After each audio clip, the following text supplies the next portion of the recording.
ഇന്ന് മോർണിംഗ് ആണ് ലേറ്റ് ആയിട്ട് എണീറ്റ്, അതുകൊണ്ട് തന്നെ വേഗം ഫുഡ് കഴിച്ച് പോകുന്ന വെച്ചപ്പോൾ ഒരുത്തന്നെ ഫോണും കുത്തിയിരിക്കണം. പിന്നെ അവനെമ്പൊക്കെ നേരെ കമ്പനിക്ക് വെച്ച് പിടിച്ചോട്ടെ, പോകുന്ന വഴിക്കണ ഒടുക്കത്തെ ട്രാഫിക്. നിങ്ങൾക്ക് ആർക്കെങ്കിലും കണ്ണോണ്ടിരിക്കാൻ പറ്റും, പക്ഷെ ഞങ്ങളുടെ ഇതിന് കണ്ണോണ്ടൊക്കെ ചിരിക്കാൻ പറ്റും. അവസാനം നിരങ്ങി നമ്മൾ സൂപ്പിലെത്തിയിട്ടാ. പിന്നെ നമ്മൾ നേരെ കയറിച്ചെന്ന് സിസ്റ്റോണൊക്കെ കഴിച്ച് ചെറും മരിച്ച് അതുമ്മ കയറി ഇരിപ്പായിട്ടാ. എന്ത് പറയാനാണ്, ദീമിക്ക് ഏഞ്ചലിന് ഇപ്പഴും ക്യാമറനെ പേടിയാണ്. കമ്പനിയിലെ വർക്ക് കഴിഞ്ഞ് നമ്മൾ വീട്ടിലേക്ക് വേഗം വന്നിട്ട്. കാരണം എന്ന് അറിയോ, ഇന്ന് ഫൈസലിന്റെ ബർത്ത്ഡേ ആണ്. ചെറിയൊരു ട്രീറ്റും പരിപാടിയൊക്കെ ഉണ്ടായിരുന്നു, അത് നമ്മൾ തകർത്തുട്ടാ. ചെക്കൻ സർപ്രൈസ് ആയിട്ടാ, നമുക്കത് മതി. നൈറ്റ് നമ്മൾ ഫൈസലിനെ കൂടെ ഒന്ന് പുറത്തിറങ്ങിയിട്ടാ. ഫൈസലെ പേടിയുണ്ടോ? പേടിയൊന്നും നമുക്കില്ല, നമ്മള് കൊള്ളക്കാരൻ.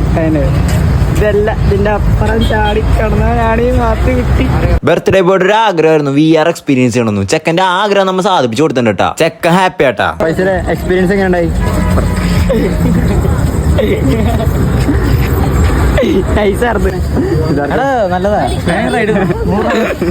കൂടെ നമ്മ സിദ്ധാർത്ഥനും എക്സ്പീരിയൻസ് കൊടുത്തുട്ടാ. പോകുന്ന വഴിക്കാണത് അമ്മയും മോളും ട്രെൻഡിങ് ആയ ജ്യൂസ് കട. ആദ്യം ഞാൻ ഇവരുടെ നിന്നെങ്കിലും തേർഡ് വീലാൻ വേണ്ടി ഞാൻ ഇറങ്ങിയിട്ടാ. അപ്പൊ ഇനി നാളെ